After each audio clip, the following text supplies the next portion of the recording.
Esta mañana quiero invitarles a que volvamos al libro de los Hechos. Hace un tiempo atrás estábamos estudiando el libro de los Hechos en el tiempo de la pandemia. Antes de la pandemia empezamos a estudiar el libro de los Hechos y aprendíamos esta verdad importante, entre otras cosas, ¿no?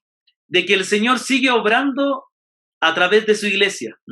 Aunque el Señor ascendió a los cielos, Él sigue estableciendo su reino en la tierra, y ese es el mensaje que el Señor predicó cuando Él llegó, ¿no? El reino de los cielos se ha acercado. Y Él sigue obrando, aunque Él está a la diestra del Padre, Él prometió dejar otro que iba a estar con nosotros. Y ese otro que iba a estar con nosotros es el Espíritu Santo. Entonces, el Espíritu Santo es el que iba a continuar la obra que nuestro Señor comenzó cuando Él vino a la tierra. De modo que la iglesia no está sola. Los creyentes no estamos solos en este mundo, porque el Señor prometió acompañarnos con su presencia, con la presencia del Espíritu. Y sabemos también que cuando el Señor dio la gran comisión de evangelizar a todas las naciones, dijo: he aquí, yo estoy con vosotros hasta el fin. Y también dice la palabra que cuando nos reunimos en el nombre de Él está en medio nuestro. Nosotros sabemos que quizás la manera de reunirnos a través de Internet no es la mejor, no es la ideal, porque lo ideal es estar reunidos presencialmente. Sin embargo, creemos que también es un medio válido por el cual podemos reunirnos a escuchar la palabra. Así que no dejemos de reunirnos y nosotros más bien avancemos. Sirvamos al Señor con valentía, porque el Señor dijo que las puertas del Hades, las puertas del infierno, no prevalecerían contra la iglesia. La iglesia sería más poderosa porque el Señor prometió edificarla. Muy bien, hermano. Entonces, en el libro de los Hechos se nos muestra la vida de los creyentes, la vida de la iglesia en el nuevo pacto, cómo los creyentes son dotados por el Espíritu Santo y cómo son capaces de dar su vida y entregarse con todas sus fuerzas al Señor y a su causa. Una de las cosas que necesitamos aprender en este tiempo es que debemos amar al Señor con todo nuestro corazón, pero también debemos amar a su amada iglesia. Y la iglesia debe ser considerada con mucho valor y debe ser tratada con mucho respeto. Siempre debemos respetar y amar a la iglesia, porque es la esposa de Cristo. No debemos hablar mal de la iglesia, no debemos despreciar la iglesia, no debemos tenerla en poco ni abandonarla, porque ella es el cuerpo de Cristo. Entonces, quiero invitarle, mis estimados hermanos, a que vayamos al libro de los Hechos, capítulo 6. Es la continuación de lo que habíamos quedado hace mucho tiempo atrás. Habíamos visto en los primeros capítulos cómo los creyentes se entregaron de lleno a la predicación de la palabra. Y esto causó oposición en las autoridades judías, que no apreciaban ni entendían que realmente el Señor Jesucristo era el Mesías que tanto esperaban. Entonces, los discípulos sufrieron un poco de persecución, o más bien dicho, oposición de parte de las autoridades. Pedro y Juan habían sido encarcelados, pero Dios obró milagrosamente y ellos salieron libres, y ellos se enfrentaron ante las autoridades diciendo que ellos estaban más dispuestos a obedecer a Dios que a obedecer a las autoridades. Que si ellos iban a desobedecer a alguien, no sería desobedecer a Dios, que ellos tenían que obedecer a Dios en primer lugar. Y esa debe ser la norma de nuestra vida también. Entonces, mis estimados hermanos, leamos lo que dice la palabra en Hechos capítulo 6, versículo 1 al 7. Dice así la bendita palabra del Señor. En aquellos días, como creciera el número de los discípulos, hubo murmuración de los griegos contra los hebreos, de que las viudas de aquellos eran desatendidas en la distribución diaria. Entonces los doce convocaron a la multitud de los discípulos y dijeron: no es justo que nosotros dejemos la palabra de Dios para servir a las mesas. Buscad, pues, hermanos, de entre vosotros a 7 varones de buen testimonio, llenos del Espíritu Santo y de sabiduría, a quienes encarguemos este trabajo, y nosotros persistiremos en la oración y en el ministerio de la palabra. Agradó la propuesta a toda la multitud, y eligieron a Esteban, varón lleno de fe y del Espíritu Santo, a Felipe, a Prócoro, a Nicanor, a Timón, a Parmenas y a Nicolás, prosélito de Antioquía, a los cuales presentaron ante los apóstoles, quienes orando les impusieron las manos. Y crecía la palabra del Señor, y el número de los discípulos se multiplicaba grandemente en Jerusalén. También muchos de los sacerdotes obedecían a la fe. Bendito sea el Señor por su palabra. Amén. Espero que te tenga su Biblia a la mano. Muy bien, aquí llegamos a un pasaje de la Escritura muy, muy bonito. Es un texto que nos muestra cómo los discípulos, los apóstoles, con la sabiduría que el Señor les dio, solucionaron un problema que podía haber ocasionado quizás una división en la iglesia. Vamos a considerar primeramente cómo está estructurado este texto. Vamos a tratar de empaparnos del contenido. Vamos a hacer un breve resumen de todo lo que dice este texto para que nosotros podamos entenderlo bien. Antes de encontrar las verdades importantes que se enseñan aquí y antes de aplicarlo a nosotros, vamos a ver cómo es el orden de esta narración. Muy bien. Tenemos aquí entonces que hubo un problema.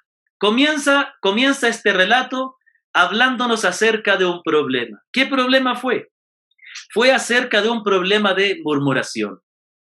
Pero antes del problema, se nos dice que esto ocurrió cuando el número de los discípulos iba aumentando, iba en aumento. Está diciendo que conforme la palabra de Dios estaba llegando a más personas y conforme más personas se estaban convirtiendo al Señor, conforme el número de los que seguían a Cristo crecía, ocurrió este problema. Y aquí hay algo interesante porque el crecimiento es algo bueno porque la palabra de Dios es poderosa, hermanos. Nosotros debemos entender de que el evangelio es poderoso. El otro día estábamos viendo con nuestra familia un noticiero que se puede ver a través de YouTube. Se llama Mundo Cristiano. Usted puede buscar en YouTube Mundo Cristiano y va a encontrar noticias de lo que respecta al mundo cristiano, ¿no? A las iglesias, al cristianismo, y también ponen a veces noticias relacionadas con el catolicismo, con el judaísmo, todo lo que de alguna manera nos interesa. Entonces estaban hablando acerca de unos hermanos que iban a un país musulmán a predicar el evangelio. Se les dio la oportunidad a este grupo cristiano que pudieran ir a hacer deporte con los niños de los pueblitos. Y entonces le entrevistaban al misionero que estaba a cargo y decía, ¿cómo ustedes piensan que va a ser que va a ocurrir? ¿Qué piensan ustedes que va a ocurrir cuando ustedes presenten el mensaje del evangelio en ese lugar donde el cristianismo no se conoce o está en abierta oposición? Y el misionero dijo la siguiente frase: la palabra de Dios, el evangelio, es poderoso. Siempre que se presenta el evangelio, Dios va a obrar salvando personas. Y esto es algo maravilloso. Eso es lo que vemos en el libro de los Hechos. Vemos en los capítulos anteriores que cuando los apóstoles fueron arrestados por predicar la palabra, toda la multitud de los judíos que estaban ahí, en vez de rechazar el mensaje por miedo, más personas creyeron en el Señor. Más personas. Entonces esto nos enseña que el evangelio es poderoso. Entonces, cuando el evangelio comienza a expandirse, cuando el evangelio es predicado con fidelidad, Dios obra. Pero aquí viene algo interesante. En la medida que más personas se estaban convirtiendo al Señor, la iglesia comenzó a crecer, y cuando la iglesia crece, también crecen los problemas. Y entonces ocurrió, vamos a meditar después más tarde acerca de que aquí aprendemos una verdad muy importante. Entonces, si conforme el número de los discípulos crecía, entonces este crecimiento provocó que hubiera un poco de descoordinación en algunas cosas en la iglesia. Cosas que tenían que ser solucionadas y como vemos en este texto, Dios le dio sabiduría a los apóstoles para poder solucionar. ¿Y cuál fue el problema? El problema fue que hubo murmuración de parte de los creyentes griegos. contra los creyentes judíos. Entendamos, aquí este término griego, algunas versiones traducen creyentes helenistas. Algunos piensan que literalmente eran griegos gentiles que se habían convertido al Señor, o que podrían ser judíos que a lo mejor venían de otras ciudades o naciones, y que también se les llamaba los judíos helenistas, en cierta manera. Sin embargo, aquí vemos, más que entrar en esos detalles, vemos que quizás los creyentes griegos, como se les menciona aquí, se sentían un poco menospreciados. ¿Por qué? Porque las viudas de ellos eran desatendidas en la distribución diaria. Seguramente lo que ellos vieron es que las viudas de los judíos, de los creyentes que habían sido judíos, eran tratadas con mayor dedicación que las viudas griegas, por así decirlo, en la iglesia, ¿no? Ciertamente que los judíos, especialmente los de Jerusalén, los creyentes judíos de Jerusalén se consideraban más privilegiados por ser los que tuvieron más cerca, del Señor Jesucristo, de los apóstoles, y muchos de ellos fueron testigos oculares del Señor. Entonces hubo esta murmuración. Muy bien. Entonces dice que esto era un problema, esto puede haber sido un problema grave, porque dice que ellos comenzaron a murmurar contra los creyentes judíos.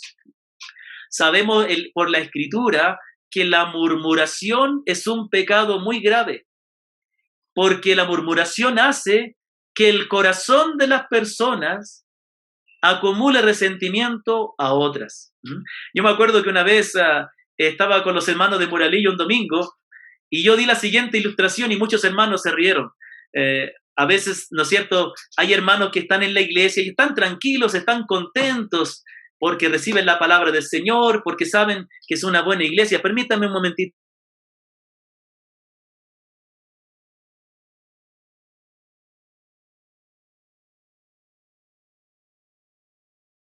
Muy bien.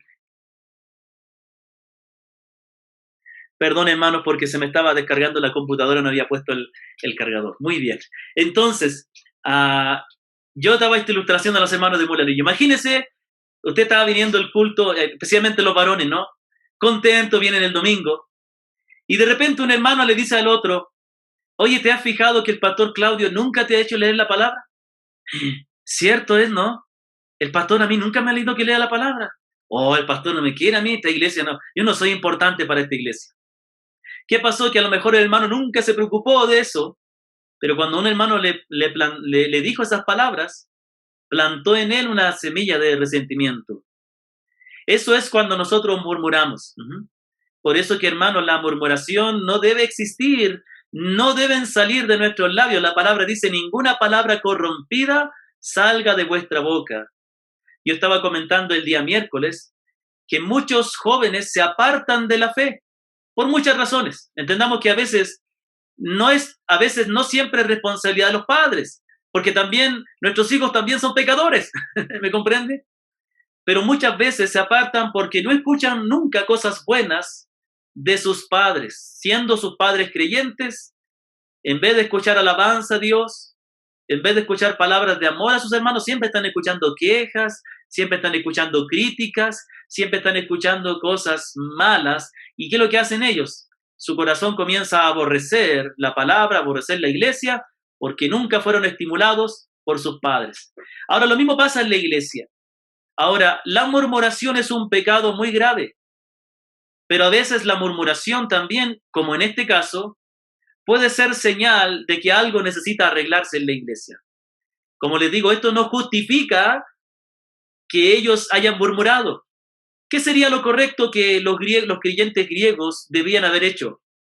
Mire, en vez de ellos andar murmurando y provocar así un problema en la iglesia, ellos tendrían que haber ido a los apóstoles a presentar esta necesidad. ¿Me comprende? Entonces, bueno, aquí había una necesidad y la necesidad necesitaba ser solventada.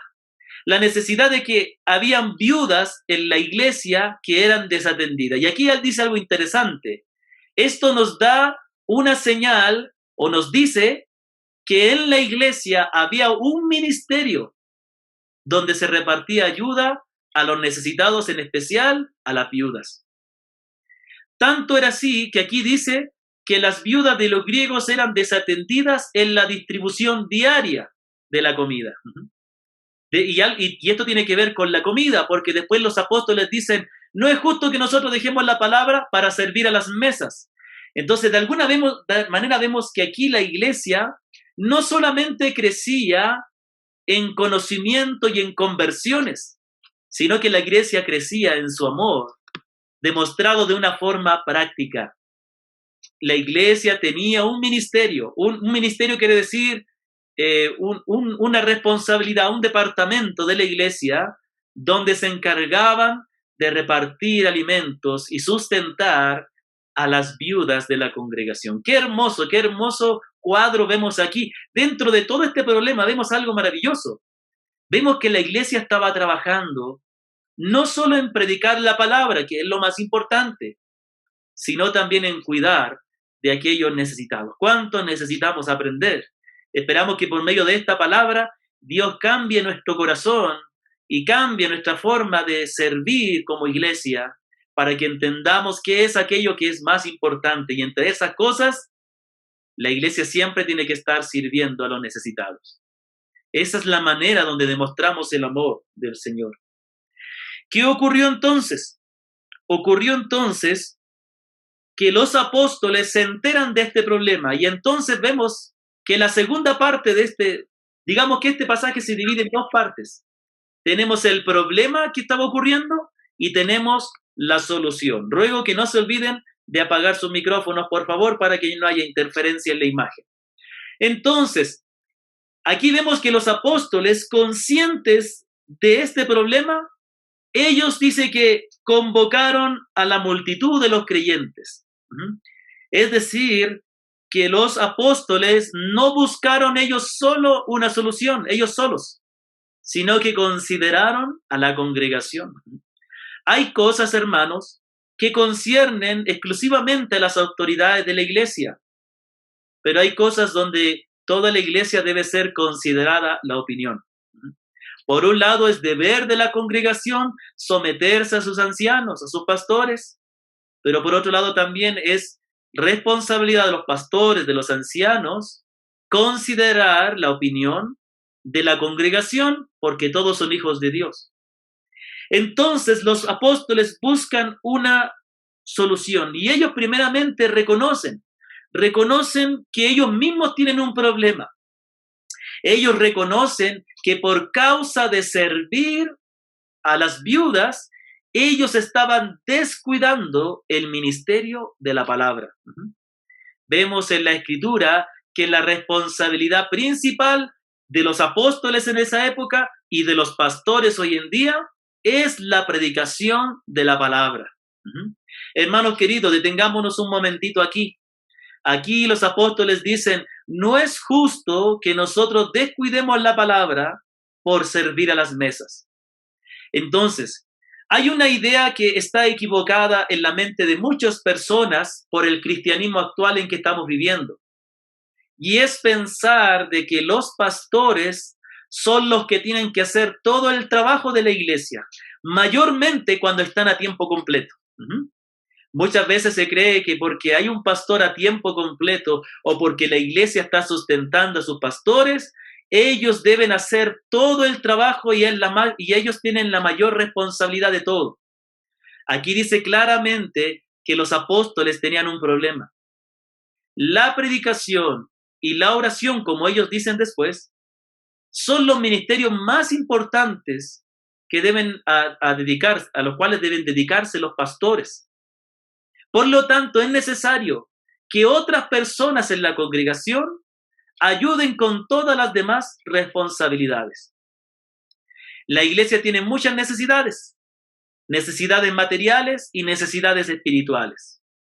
A veces, en el caso, cuando estamos reunidos presencialmente, es necesario que el lugar donde estemos reunidos esté limpio, esté en orden, esté adecuado, y por eso es necesario personas que sirvan al Señor a través del mantenimiento, de la limpieza del salón. Eso es algo que hemos entendido tanto en Ambato como en Molalillo. Los miembros de la congregación se reparten la responsabilidad y se turnan para mantener el lugar limpio, y bendito sea el Señor por eso. Pero también hay otro tipo de responsabilidad, y aquí vemos algo: la responsabilidad de la ayuda social. Entonces, aquí dice que era necesario que alguien se encargara de esta responsabilidad para que los pastores pudieran dedicarse exclusivamente al estudio de la palabra. ¿Sabía usted que cada predicación lleva horas de preparación, horas de oración, de investigación, incluso en los idiomas originales en que fue escrita la palabra? De acuerdo al conocimiento y las herramientas que tenga cada pastor, debe dedicar tiempo y horas para preparar y de esta manera presentarse ante los hermanos y estar seguro de que él va a predicar exactamente lo que dice la palabra, sin añadirle más. Entonces, aquí la palabra de Dios nos dice que esto mismo era un problema también para los apóstoles, porque ellos estaban descuidando el ministerio de la palabra por la ayuda social. No es que la ayuda social no fuera importante para los apóstoles, era algo muy importante, por lo cual la iglesia tenía un ministerio específico para eso, pero esa tarea podía hacer la otra persona, otras personas, para que los apóstoles pudieran dedicarse a lo que era su mayor responsabilidad, el ministerio de la palabra. El beneficio que traería, en segundo lugar, ellos hacen una propuesta. Entonces, los apóstoles hacen una propuesta. Convocan a toda la congregación y ellos proponen que la congregación elija varones, cierto tipo de varones, a los cuales podrían encargar la responsabilidad de servir a las mesas. Es decir, que ellos entendieron, los apóstoles, que ellos no debían hacer todo y no podían hacerlo todo, sino que tenían que delegar esa responsabilidad a otra persona. ¿Sabe qué? Un pasaje paralelo a este de Hechos capítulo 6 es el pasaje del libro de Éxodo, cuando Jetro va a visitar el suegro de Moisés, le va a visitar y ve que Moisés estaba atareado porque estaba todo el día juzgando, aconsejando y tratando los problemas del pueblo. Entonces Jetro, muy sabiamente, preocupado por su yerno, y ese es el amor que deben tener los suegros. Ahí les dejo una indirecta ahí: si usted es suegro, debe tener ese amor, tanto por su yerno o por su nuera, de preocuparse, de ayudarle. Entonces él fue y le aconsejó que buscara hombres a cuales designar esa responsabilidad para que él se encargara de los casos más difíciles. Y eso trajo alivio. Entonces eso es lo que los apóstoles también decidieron. Acordémonos que los apóstoles también tenían conocimiento de la palabra, de modo que esto que ellos hicieron seguramente también era motivado por lo que la palabra decía también en el Antiguo Testamento. Ahora dice que ellos dicen que no debían ser cualquier hombre que tomara esta responsabilidad. Ahí ellos proponen a 7 varones, y aquí dice que tenían ciertos requisitos. Tenían que ser varones de buen testimonio, llenos del Espíritu Santo y llenos de sabiduría. Aunque la responsabilidad de servicio material no es la misma que el predicar la palabra, también requiere de que aquellos que tengan esa responsabilidad la hagan, sean hombres llenos de la sabiduría y de buen testimonio. El problema es que muchas veces, a veces por una necesidad que surge en la iglesia, le encargamos una responsabilidad a alguien que no está espiritualmente en condiciones. Toda responsabilidad en la congregación se le debe dar a personas que realmente están viviendo una vida consagrada a Dios. Ahora, yo quiero solamente decir que esto no quiere decir que solamente estos 7 varones debían ayudar a los necesitados, a las viudas. No, la ayuda era de toda la iglesia. Lo que estos 7 varones tenían que hacer era asumir la responsabilidad de coordinar, ¿me comprende? De tener la responsabilidad, pero era algo que toda la iglesia debía hacer. ¿Cuál sería el beneficio? El beneficio sería que los apóstoles podrían dedicarse con tranquilidad, con persistencia, a la oración y al ministerio de la palabra. Entonces ahí dice los apóstoles: y nosotros persistiremos, podremos estar sin parar, sin interrupción, sin distracción, a dedicarnos a la oración y a la palabra. Mire, La iglesia de Dios era poderosa en el libro de los Hechos, porque también las autoridades de la iglesia, sus apóstoles y después más tarde los ancianos, eran hombres que oraban mucho al Señor y ellos necesitaban la ayuda de los hermanos para que ellos pudieran dedicarse a la oración y al ministerio de la palabra. Bendito sea el Señor, cuya iglesia entiende que debe servir a Dios y debe la iglesia ayudar a sus pastores, servir para que sus pastores puedan predicar la palabra con tranquilidad, con poder y con excelencia. Entonces la respuesta agradó a la multitud, dice la palabra. Y entonces la multitud de los creyentes escogió a 7 varones. Y lo interesante es que aquí se ve la unidad de la iglesia. Las autoridades de la iglesia, junto con la congregación, estuvieron de acuerdo. No siempre estará la iglesia de acuerdo en todo, pero hay que buscar esa unidad con la sabiduría de Dios. Pero cuando hay un corazón humilde, cuando hay un corazón que conoce la palabra, generalmente se produce la unidad, porque Dios nos va guiando en el mismo sentir. Entonces escogieron a 7 varones, y aquí comienza a nombrarlos. Primero escogieron a Esteban, y se dice que Esteban era lleno de fe y del Espíritu Santo. Era un hombre lleno, era un ejemplo de fe y del Espíritu Santo, ¿no? Se caracterizaba por eso. También está Felipe, Prócoro, Nicanor, Timón, Parmenas y Nicolás, prosélito de Antioquía. Es decir, que él no era judío de nacimiento. Había sido un judío que se convirtió al judaísmo y luego se convirtió a Cristo. Muy bien. Entonces, aquí se mencionan los nombres, pero lo es interesante de que de todo lo que se menciona de manera especial a Esteban. Y sabemos después que Esteban fue el primer mártir que entregó su vida por el Señor. Y también se nombra a Felipe. Y Felipe era un evangelista, era uno que fue llamado a predicar el evangelio. Ahora, no necesariamente quiere decir que los diáconos no puedan también ejercer ciertas labores espirituales. Pero a lo mejor la responsabilidad principal de ellos era en la parte del servicio. Y también podían ejercer el ministerio de la palabra también, como en el caso de Felipe, ¿no?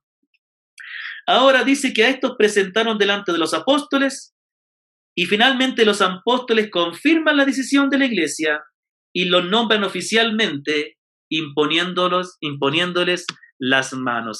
Les nombra oficialmente. Entonces, aquí vemos algo. Los diáconos pasaron a ser oficiales de la iglesia. Nosotros como congregación, a través de lo que vemos en la Escritura, reconocemos, hay otros que lo ven de otra manera y respetamos, pero creemos que se acerca más a la Escritura reconocer 3 oficios o 3 tipos de oficiales de la iglesia. Es decir, varones que sirven de una manera oficial. Tenemos a los diáconos, que en este caso tenemos aquí el ejemplo de la Escritura, aquellos varones de buen testimonio, y que también la palabra habla de eso en otras partes, que tienen la responsabilidad de coordinar el trabajo material y especialmente la ayuda social en la iglesia. Después tenemos los ancianos, que son aquellos que gobiernan la congregación, y tenemos también los ministros de la palabra, los pastores, que son dedicados exclusivamente a la predicación de la palabra, y junto con los ancianos gobiernan la congregación. Entonces, aquí ellos son nombrados oficialmente y los apóstoles les imponen las manos. El imponer la mano era una señal de autoridad, de reconocimiento de que ellos han sido llamados por Dios a eso, pero también de respaldo. Los apóstoles respaldaban el ministerio de ellos. ¿Me comprenden? ¿El resultado cuál fue? Finalmente termina el versículo 7 diciendo que esto provocó, no dice exactamente que esto provocó, pero dice al final que crecía el número de los discípulos en Jerusalén y que muchos sacerdotes obedecían a la fe. Es decir, muchos sacerdotes obedecían el llamado de Cristo al arrepentimiento y a la fe. Entonces aquí el hecho de que la palabra nos ponga al final de todo esto que el número de los discípulos crecía aún más, nos muestra de que cuando las cosas se hacen en orden, agradando a Dios, Dios bendice su obra y la obra crece. Ojo, que cuando dice que la obra crece, no significa que todo crecimiento que nosotros podamos ver desde afuera es un crecimiento que da Dios. A veces hay congregaciones que crecen, pero no necesariamente por personas que se convierten, sino por personas que les atrae alguna cosa de la congregación, la música o el Dios que se presenta ahí, que a lo mejor no es bíblico. Pero muchas veces, y esto es lo bonito, que Dios da crecimiento con verdaderas conversiones, con personas cuyas vidas son transformadas. Muy bien. Este ha sido entonces el orden más o menos de lo que está en este texto. Es un problema y la solución. Y que en esta solución se nombraron esos oficiales de la iglesia llamados diáconos. Entonces, aquí tenemos algunas verdades que yo quiero que esta mañana consideremos con atención. De este texto se desprenden las siguientes verdades. Si están ahí conmigo o no. Si están, muy bien. Bendito sea el Señor por aquellos a los cuales les podemos ver. A los demás, bueno, por favor, para la próxima activarán su cámara para poder sentirles ahí. Entonces, aquí aprendemos, se desprenden de este texto, amén, las siguientes verdades. Escuche con atención. La primera es, cuando la obra de Dios está creciendo, se producirán problemas. Cuando la obra de Dios está creciendo, se producirán problemas. Esto es algo que yo quiero que entendamos. Es algo maravilloso pertenecer a una congregación. Pertenecer a una congregación es tener una familia espiritual cercana. Igual, ser cristiano es algo maravilloso porque tenemos al Señor, pero qué lindo es cuando conocemos a hermanos de otros lugares o cuando de repente vamos en el bus, resulta que la persona de al lado ha sido cristiano también, o resulta que el taxista ha sido cristiano, o resulta que el señor con el cual estoy haciendo los negocios también ha sido cristiano y hay un gozo, hay eso, no sé si le ha pasado, que hay ese gozo, esa alegría. Bueno, pero también ese gozo de pertenecer a una congregación local. Y es lindo porque yo he podido compartir con algunos más, con algunos menos, según las circunstancias han dado. Y muchos hermanos, sinceramente, a veces se me han acercado a confesarme que a veces les ha costado ver que a veces hay personas que se van o personas que se desaniman o que de repente hay problemas en la congregación. Bueno, los problemas en la iglesia es algo que a todos nos entristece, pero entendamos algo, no se olvide. Mientras estemos en esta tierra, todos estaremos luchando con el pecado. Todos cometeremos errores. Todos tendremos que aprender y todos, queriendo o sin querer, ofenderemos a nuestros hermanos. De modo que los problemas son inevitables mientras estemos en este mundo, porque mientras estemos aquí en esta tierra, todavía no hemos sido conformados a la imagen del Hijo. Sin embargo, también los problemas a veces pueden ser una señal de alerta, pero también a veces pueden ser una señal positiva. Generalmente, los ataques del diablo ocurren cuando la obra de Dios está avanzando bien. Aquí dice que conforme el número de los discípulos iba creciendo, hubo murmuración de parte de los griegos, de los creyentes griegos, hacia sus hermanos judíos. Entonces, esto es algo interesante. Nos muestra que los problemas no siempre son una señal de algo malo, sino que a veces son una señal de que Dios está obrando, porque es ahí donde Dios está obrando que el diablo está atacando con mayor fuerza. Los ataques pueden ser de muchas maneras. Pueden ser ataques externos o pueden ser ataques internos.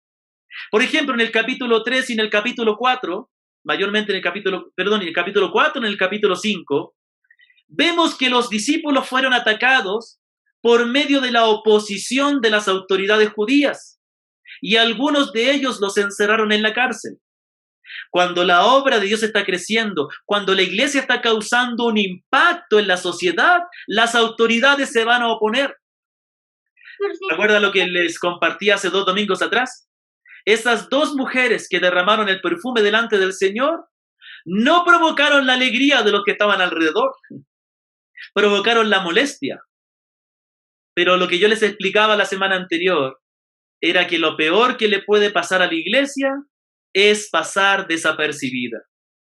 Lo peor que nos puede pasar siendo que somos sal, siendo que somos luz, es que no salemos, es que no alumbremos, es que simplemente la iglesia no sea un problema. Entonces la iglesia es un problema para Satanás y para el mundo. Por eso las autoridades se opusieron. Pero también vemos un problema interno aquí. Ya no vemos un ataque de afuera. Vemos que el diablo ocupa a los mismos creyentes para que murmuren por causa de una necesidad. Y mire aquí el punto. Esa tristeza que nos da cuando alguien murmura por causa de una necesidad que la iglesia no está supliendo, tiene que ver con una actitud equivocada ante la necesidad. Cuando alguien ve una necesidad en la iglesia, en vez de murmurar y decir, esta iglesia no está haciendo esto, en vez de eso, Dios quiere que nosotros tengamos una actitud de decir, ¿qué podemos hacer para poder suplir esta necesidad? Ruego que apaguen sus micrófonos, por favor. Hay alguien que tiene el micrófono ahí prendido. Familia Zamora, ahí le vamos a silenciar, ¿ya? Ok, yo sé que no ha sido con intención. Que el Señor les bendiga. Mil disculpas. Entonces, a veces se nos desactiva, ¿no? A veces se nos activa sin querer el micrófono y la cámara. Muy bien. Entonces, vemos aquí entonces que el problema fue no que haya una necesidad. La necesidad hay y siempre va a haber la necesidad. El problema fue una mala reacción, la murmuración. Mis amados hermanos queridos, nunca debemos olvidar que la palabra de Dios nos manda a amar, a respetar y a considerar de mucho valor a nuestros hermanos. Tenemos la tendencia por causa del pecado de nuestro corazón a siempre ver lo malo de otros. Pero acordémonos de las palabras del Señor, que cuando nosotros queramos sacar la pajita del ojo de alguien, primero tenemos que sacar la viga de nuestro ojo. Entonces, nosotros debemos entender que la iglesia debe ser algo muy respetado por nosotros, de mucho valor, y debemos procurar cuidar a la iglesia. Cuando vemos una necesidad, no tenemos que hacer como esos hermanos que murmuraron. Tenemos que poner esa necesidad ante las autoridades de la congregación y dejarlo en las manos del Señor.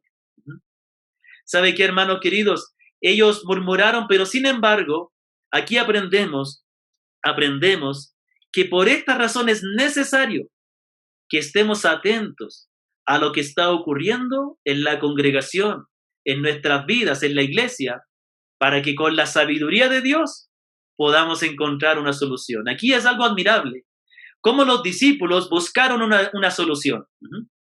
Y dice la palabra que lo que requiere diligencia no hay que ser perezoso.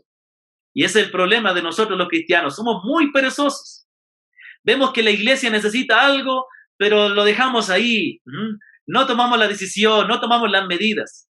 No, los apóstoles tomaron una decisión. Entonces, hermanos, a veces hay problemas en la iglesia. Personas se van, se molestan, se enojan, hay el problema entre nosotros. Todas esas cosas hay que tratarlas y buscar solucionarlas. Pero a veces entendamos que esas cosas son el resultado de que la iglesia está creciendo. ¿Cuántos de ustedes, especialmente aquellos varones que cuando estuvieron en la pubertad no sufrieron algunos dolores en su cuerpo, cansancio? Es porque el cuerpo estaba creciendo. Cuando el cuerpo está creciendo, se está desarrollando, eso trae aflicción, pero también es un gozo ver que Dios está obrando con todo su poder. Hermanos queridos, los problemas que podamos ver, como el caso de esta historia, que podamos ver que aquí hubo un problema, deben dirigir nuestro corazón a Dios y a buscar con Él la sabiduría. No nos olvidemos, no seamos como los creyentes griegos. Vemos una necesidad, en vez de murmurar, pongámonos a la disposición para encontrar una solución. Por ejemplo, nosotros estamos muy contentos porque este año tenemos a 5 hermanos, un hermano de Mulalillo y 4 hermanos de Ambato que están a cargo del Ministerio de Jóvenes. Ellos vieron que los jóvenes necesitan un poquito de atención, que tenemos que estar más pendientes de ellos y de pasar tiempo con ellos. Bendito sea el Señor. Mucho tiempo hubo esa necesidad e incluso en algún momento algunas personas se molestaron porque la iglesia no podía tener un ministerio y en vez de hacer algo, mejor se fueron a otro lugar donde había un mejor ministerio. Pero bendito sea el Señor por estos hermanos, por los cuales doy gracias al Señor, que ellos dijeron, queremos ponernos a la disposición para poder ayudar a suplir esta necesidad. Esa debe ser la actitud en todo sentido, hermanos. La iglesia tiene muchas necesidades, pero tenemos que estar ahí a la disposición para encontrar la solución en vez de murmurar y quejarnos. La segunda verdad que aprendemos, y aquí vemos algo muy importante, la iglesia tenía muy claro que una parte importante de su servicio a Dios era la ayuda a los necesitados. Como le digo, el libro de los Hechos nos muestra los hechos de los creyentes tal como eran, pero ahí se nos deja ver ciertas cosas que nos dan indicio de lo que ellos pensaban y creían. Se dice que el problema ocurrió porque las viudas de los griegos eran desatendidas en la distribución diaria de la comida. Y esto es algo sorprendente. Esto nos demuestra claramente el hecho de que había una distribución diaria de alimentos para las viudas de la iglesia. Esto nos enseña que había claramente un ministerio en la iglesia. Era parte del trabajo que hacía la iglesia, la alimentación diaria de las viudas. Recordemos que la iglesia estaba compuesta por miles de personas. ¿Se acuerdan? 3,000 personas que se convirtieron y así miles se convertían. Era una mega iglesia de ese tiempo y no tenían tan buena música como Hillsong. Es más, creo que ni siquiera tenían instrumentos musicales, ni siquiera tenían un teatro. La iglesia al parecer estaba distribuida alrededor de toda la ciudad en grupos más pequeños, hablando solo de la iglesia en Jerusalén. Pero dice que la iglesia estaba preocupada de no desamparar a las viudas. Oh, esto es algo maravilloso, hermanos. Quiero detenerme aquí esta mañana. No me voy a detener demasiado para que no se queden empachados, pero sí es necesario detenernos a entender de que hay mire, escúchame atentamente, hay dos alas del servicio de la iglesia, o hay dos partes importantes de cómo la iglesia sirve. La primera, y está en primer lugar, es que la iglesia sirve espiritualmente por medio de la palabra. Una de las funciones, la función principal de la iglesia es predicar la palabra, predicar el evangelio, predicar todo el consejo de Dios, edificar la vida de los creyentes, preservar la doctrina, predicar la verdad por generación hasta que el Señor venga. Pero la segunda ala, y es la ayuda a los necesitados, o el ministerio de misericordia. Tiene que ver con que la iglesia predica la palabra y alimenta al hambriento. Esto es algo que está claramente revelado en la Escritura y no tiene nada que ver, no tiene absolutamente nada que ver con algún movimiento político, nada que ver. El socialismo, el comunismo no tiene nada que ver con lo que la palabra de Dios enseña. Es muy, muy diferente. No piense alguno por ahí que es algo igual, no, al contrario. No es lo mismo, ¿me comprende? Entonces, tenemos que ver aquí que la palabra nos enseña que parte importante de lo que la iglesia debe hacer es constantemente estar cuidando de los necesitados. Primeramente de los que padecen necesidad en la congregación, pero también extendiendo nuestras manos y ayudando a aquellos que están fuera de la congregación también. Mire, esto está claramente revelado en la Escritura. Hechos capítulo 4, versículo 32, 34 y 35 dice así. Y la multitud de los que habían creído era de un corazón y un alma, y ninguno decía hacer suyo nada de lo que poseía, sino que tenían todas las cosas en común. Así que no había entre ellos ningún necesitado, porque todos los que poseían heredades o casas las vendían y traían el precio de lo vendido y lo ponían a los pies de los apóstoles, y se repartía a cada uno según su necesidad. Aquí vemos que el amor de los creyentes era tan grande que cuando ellos vendían una propiedad, ellos entregaban el dinero para ayudar a los necesitados. Vimos claramente que en el corazón de los creyentes había un deseo, un amor por ayudar a sus hermanos necesitados. También la palabra del Señor nos dice en Hechos de los Apóstoles, en el libro de Romanos, capítulo 12, versículo 11 al 13, dice así: en lo que requiere diligencia, no perezosos, fervientes en espíritu sirviendo al Señor, gozosos en la esperanza, sufridos en la tribulación, constantes en la oración. Y dice Romanos 12, versículo 13, compartiendo para las necesidades de los santos, practicando la hospitalidad. ¿Sabe? Aquí une el compartir para las necesidades con la hospitalidad. ¿Cómo nosotros ayudamos al que padece necesidad? Compartiendo lo que tenemos con ellos. Miren lo interesante, compartir significa sacar de lo que yo tengo para suplir la necesidad de otro. Primeramente, eso es identificarse, porque no solo le comparto, sino que yo al compartirle, yo también de alguna manera padezco un poco de necesidad. Digamos que si yo tenía $10 y le doy 5 a mi hermano, ahora él tiene 5 y yo también tengo 5. Yo ya no tengo lo que tenía antes, pero él tiene más de lo que tenía antes. El compartir es participar del sufrimiento de otro. Muchas veces pensamos que el dar tiene que ver con tener una cantidad suficiente de modo que no me falte para poder dar. Pensamos que el dar tiene que ver con aquello que me sobra. Generalmente, ¿no es cierto? Vamos en la casa, rebuscamos, tenemos unos zapatos que ya no usamos y eso entregamos a alguien que necesita o lo damos para el ropero, para la venta de pulgas, ¿ya? Para que la iglesia pueda vender ahí algo.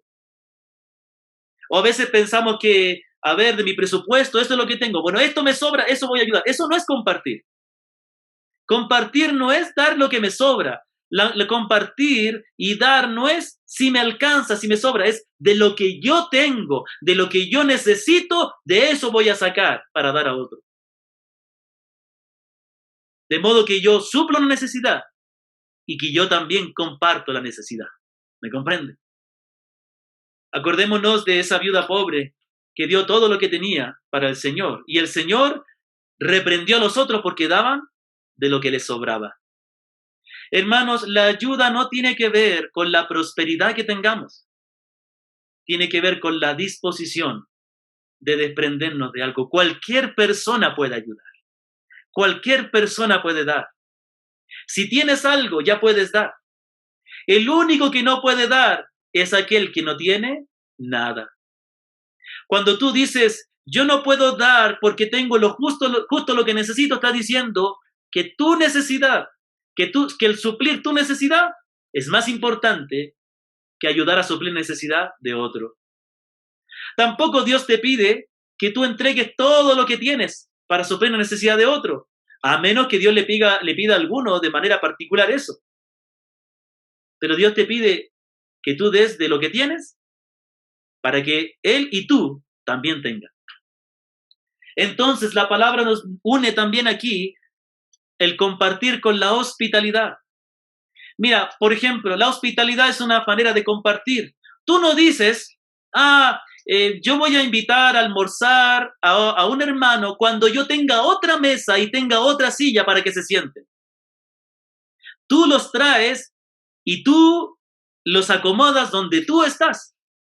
Tú tampoco dices, yo voy a hospedar a un hermano cuando yo tenga un cuarto adicional y una cama adicional, ahí lo voy a hospedar. Eso es exactamente lo que hacemos cuando nosotros decimos, yo no puedo dar porque tengo lo justo para mi necesidad. Estás pensando que dar significa que tienes que hacerlo cuando te sobra algo. No es así. Ahora, avancemos. También 1 Corintios, capítulo 16, versículo 1 al 4, dice así. Ahora, mire, este versículo es muy importante. Muchas veces se ha tomado este texto para hablar acerca de las ofrendas que tenemos que dar cada reunión. Este versículo no habla de las ofrendas. Estos versículos hablan, lo que les voy a leer ahora, de la ofrenda que era recogida para ayudar a las necesidades de los hermanos en Jerusalén. Era una colecta que se estaba haciendo para ayudar a los necesitados. En cuanto a la ofrenda para los santos, haced vosotros también de la manera que ordené en las iglesias de Galacia. En cuanto a la ofrenda para los santos, aquí no está hablando de la ofrenda para la iglesia, del diezmo, de la ofrenda que tenemos que recolectar para sustentar la congregación. Aquí está hablando de la ofrenda para las necesidades de los santos. Cada primer día de la semana, cada uno de vosotros ponga aparte algo, según haya prosperado, guardándolo para que llegue, para que cuando yo llegue no se recojan entonces ofrendas. Y cuando haya llegado a quienes hubiere designado por carta, a estos enviaré para que lleven vuestro donativo a Jerusalén. Y si fuere propio, y yo también vaya, irán conmigo. ¿De qué está hablando aquí el apóstol? De la ofrenda que se estaba recogiendo a los hermanos en Jerusalén. Ahora, aquí él dice que él estaba escribiendo estas iglesias porque él las iba a visitar en el futuro. Entonces dice, para que cuando yo vaya no tengan que recoger ese rato, hagamos una cosa. El domingo, todos los domingos pongan algo aparte para que cuando yo llegue pueda recolectar todo lo que han juntado. Esto no tiene nada que ver con la contribución que cada miembro debe hacer a la iglesia. La contribución que debe hacer cada miembro de la iglesia no está hablando de esto aquí. Eso es una responsabilidad que debemos nosotros dar cada mes. Igual lo recogemos cada semana, pero aquí está hablando de la ayuda que se estaba recogiendo a Jerusalén. Dice que los creyentes de Jerusalén estaban pasando necesidad. Entonces las iglesias se unieron para hacer una colecta, imagínense, y llevar ayuda a los hermanos. ¿Cómo tenían que hacerlo? Miren lo que dice. Cada primer día de la semana, cada uno de vosotros ponga aparte algo, es decir, aparta algo para ayudar, según lo que hayas prosperado. Ojo que cuando dice según lo que hayas prosperado es que si este mes tuviste mucha ganancia, digamos, si este mes usted ganó, vamos a poner alguna cantidad, digamos, ¿no? Digamos que si usted ganó este mes $500, va a sacar un presupuesto que de esos $500 te va a dar algo para ayudar. Pero si el otro mes ganó 300 nomás, bueno, de los 300 usted va a sacar algo. No va a ser lo mismo que cuando ganó 500. Va a ser menos porque ganó 300, pero siempre apartará algo para ayudar a otros. Entonces, cuando dice según haya prosperado, no es que, este mes me fue bien, me sobran $100.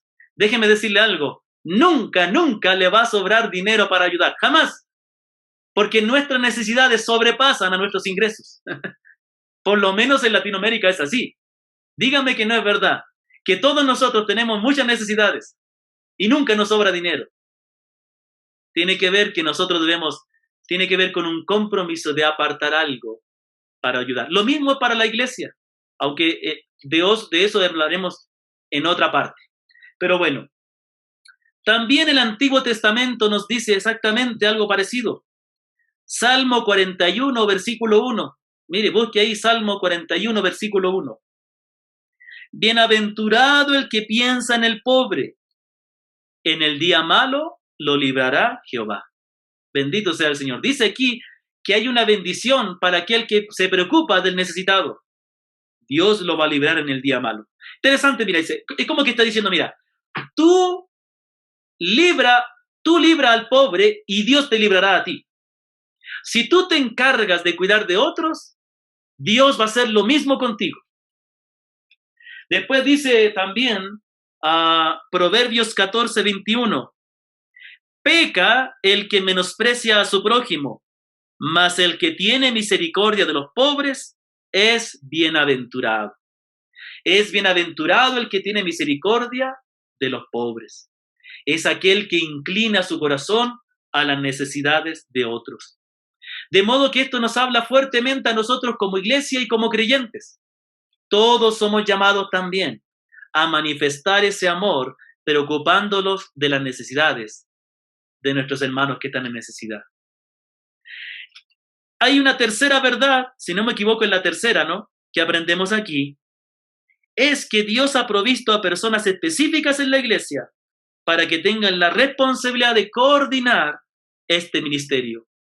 Aunque el ayudar a los necesitados es algo que todos debemos hacer, Dios ha provisto a varones para que coordinen eso. Y eso son lo que llamamos diáconos. Ahora, dice la palabra que en Hechos de los Apóstoles, capítulo 6, versículo 3, dice que los apóstoles dijeron a la congregación que debían escoger a varones de buen testimonios, llenos del Espíritu Santo, a quienes encarguemos este trabajo.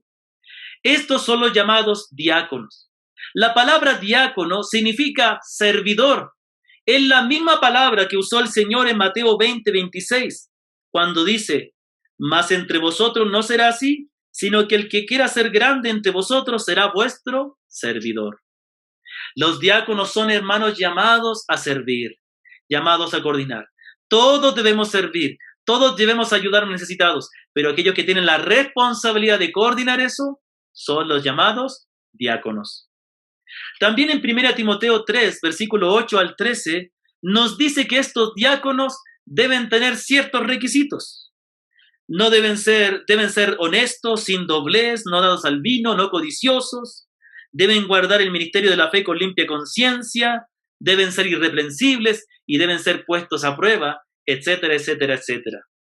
¿Qué nos enseña esto?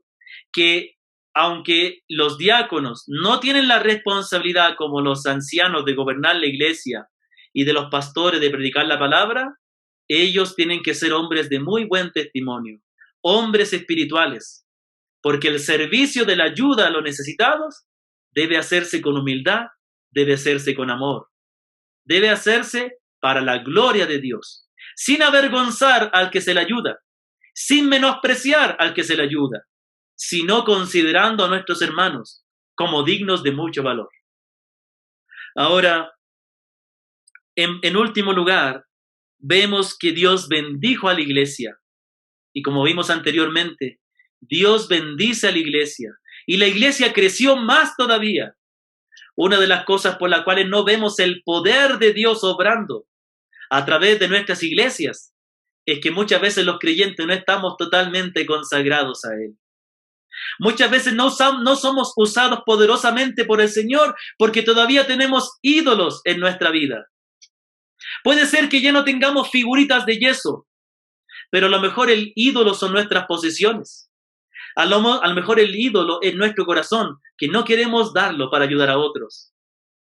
Nadie puede ser usado por Dios si no está totalmente dispuesto a entregarlo todo por el Señor. Si no está dispuesto a servir con su tiempo, con sus talentos, con sus dones y también con sus recursos. A Dios se le sirve con todo nuestro ser. Yo tengo algunas preguntas para que meditemos antes de terminar este sermón. La pregunta es, ¿qué estamos haciendo como iglesia para cumplir la responsabilidad de ayudar a los necesitados? Cuando nosotros hacemos un llamado a que vamos a recolectar comida no perecible, ¿cuántos tienen ese corazón dispuesto y responden? ¿Cuántos, cuando se ha hecho el llamado, han ido a la despensa y han apartado algo para ayudar a alguien que tiene necesidad? ¿Cuánto de nuestros ingresos estamos apartando para ayudar a los que están en necesidad? ¿Sabía usted que cada vez que usted recibe su sueldo o recibe, si tiene un negocio, usted debe hacer un presupuesto y usted debe apartar lo que Dios pide para el sostenimiento de la iglesia, lo que llamamos el diezmo? Pero también tiene que usted apartar algo específico para la ayuda a los necesitados. ¿Cuánto de su presupuesto está apartando usted para que este mes usted pueda ayudar a alguien? ¿Has hecho un presupuesto y dicho, este mes vamos a invitar a alguien a almorzar en nuestra casa para compartir y tener comunión con nuestros hermanos? A lo mejor tú has pensado en los jóvenes de nuestra iglesia. ¿Cuántos jóvenes en la congregación no estarán ahí luchando para poder pagar sus estudios? Yo me acuerdo que, y no me voy a emocionar, cuando mi papá aquí está presente, después se lo voy a presentar a los que no conocen, pero cuando mi mamá le dio una enfermedad donde ella quedó discapacitada, una tía que supo que nosotros estábamos en mucha necesidad, ella se ofreció a pagar todos los cuadernos y libros para mis estudios. No sé si se acuerda de mi papá, la tía Nancy. Y ella un día me llevó al centro y ella me compró todos los útiles escolares. Siempre recuerdo también en la iglesia que a veces alguien me ponía en la manito unas moneditas para el pasaje. Y ¿sabe qué? A veces también, también recuerdo a mi papá, perdón que lo mencione, pero a veces íbamos también nosotros que pasamos a un momento de necesidad, pero también a veces ahí, en ese mismo momento, también nosotros a veces hacíamos el esfuerzo de ir a buscar personas y pagarles el pasaje para llevarles a la iglesia. También recuerdo hermanos de otras iglesias que cuando habían campamentos de jóvenes, a veces ellos llegaban en la iglesia donde trabajó mi esposa y enviaban una ofrenda. Decía, yo quiero dar esta ofrenda para que un joven pueda ir a un campamento cristiano. ¿Cuánto estamos apartando? Este mes que está terminando, algunos recibirán su sueldo. ¿Cuánto usted va a apartar para decir esto, sea mucho, sea poco? Comience con lo que Dios ponga en su corazón en ese sentido. Acordémonos que Dios nos manda esto. ¿Cuánto usted va a apartar para decir esto quiero dar a una persona que tiene necesidad? Cuando usted sale a la calle a comprar, ¿lleva algunas moneditas de más para dar a las personas que piden en la calle? Es cierto que hay muchas personas que son estafadores, pero también hay personas que verdaderamente están en necesidad y que no les queda otra cosa que mendigar, especialmente personas extranjeras. Cuando nosotros vemos a un señor que sube en el bus a vender, ¿cuánto nosotros le compramos el producto para ayudarle? Hermanos, nuestro corazón debe rebosar de amor. ¿Cuántos se han preocupado por los hermanos que están sin trabajo? ¿Cuántos me han dicho, pastor, usted dijo el miércoles que oremos por los hermanos que están sin trabajo? Cuénteme, ¿qué hermanos son los que están sin trabajo? Yo quiero dar una ofrenda. ¿Cuántos de ustedes han hecho eso alguna vez? Saben que estamos orando por hermanos sin trabajo, pero ¿cuántos se han acercado a decir, yo quiero dar una ofrenda, unos $5, $10 o más, o menos, no sé, para esa persona que está sin trabajo? Hermano, mire, tome esta fundita para que te entregue a alguien que está sin trabajo. ¿Cuántos de ustedes, cuántos vamos a hacer? ¿Qué es lo que nos dice la palabra? Dice que los creyentes repartían diariamente comida a las viudas. La vida no consiste solo en pensar en nosotros. Dios nos da mucho o nos da poco, pero todo lo que Dios nos da es para que nosotros sirvamos, para que nosotros lo demos a otros. Hermanos queridos, ¿hay hermanos en nuestra iglesia a los cuales tengamos que darle una mano porque están en necesidad? Ahora quiero hacer un llamado a nuestros diáconos. Si tú eres diácono o estás en camino a ser diácono, ¿estás cumpliendo con responsabilidad lo que Dios te ha encomendado? Como diácono, tú sabes que tu labor va a ser muy importante para que el pastor pueda hacer su trabajo con tranquilidad. ¿Cuántos de ustedes, mis queridos diáconos, están ahí para apoyar y decir, pastor, tranquilo, usted preocúpese de estudiar, preocúpese de los hermanos, yo me encargo del local de la iglesia, yo me voy a encargar? Hermanos, el servicio a Dios. ¿Te ha llamado Dios a servir? A lo mejor aquí hay hermanos varones de nuestra iglesia, de buen testimonio, que están creciendo en la fe. ¿Te ha llamado Dios a ser un diácono? Tú dices, es verdad lo que usted dice, pastor. Y la pregunta es, ¿qué vas a hacer tú para suplir esta necesidad? Oh, hermanos queridos, estamos viviendo un momento de mucha necesidad. El que no tenga necesidad, que pueda levantar su mano. Yo creo que ninguno puede levantar la mano porque todos estamos en necesidad. Pero a todos Dios nos ha dado algo. A nadie lo ha dejado sin nada. ¿Sabe, de todos los hermanos que estamos aquí, sabe qué persona no pudiera ayudar a nadie? Aquello que no tiene nada. Si tú tienes algo, debes ayudar. Delante de Dios, presento esta palabra hoy día. Debemos cumplir nuestra responsabilidad de ayudar a los que padecen necesidad, de ayudar para la causa del Evangelio. Dios nos llamó a servir y como iglesia debemos ser una iglesia que sirve a los necesitados, una iglesia que ama de una manera real. Hoy día date un tiempo para meditar y ora al Señor de manera personal. Yo te quiero invitar a que tú ores a Dios ahí, Después, o busca un momento del día y dile, Señor, gracias por la palabra que recibí. Tengo miedo, tengo necesidades, pero quiero hacer tu voluntad. Ayúdame, dirígeme.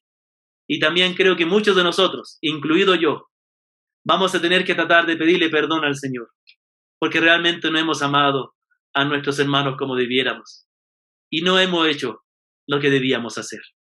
Que el Señor transforme nuestro corazón, que el Señor transforme nuestra iglesia y seamos una iglesia como el Señor Jesús, una iglesia que entregaba la palabra, pero que también alimentaba al necesitado. Que amemos, no de palabras, sino de hecho y en verdad. Que el Señor nos bendiga. Démosle gracias al Señor por esta palabra. Oremos.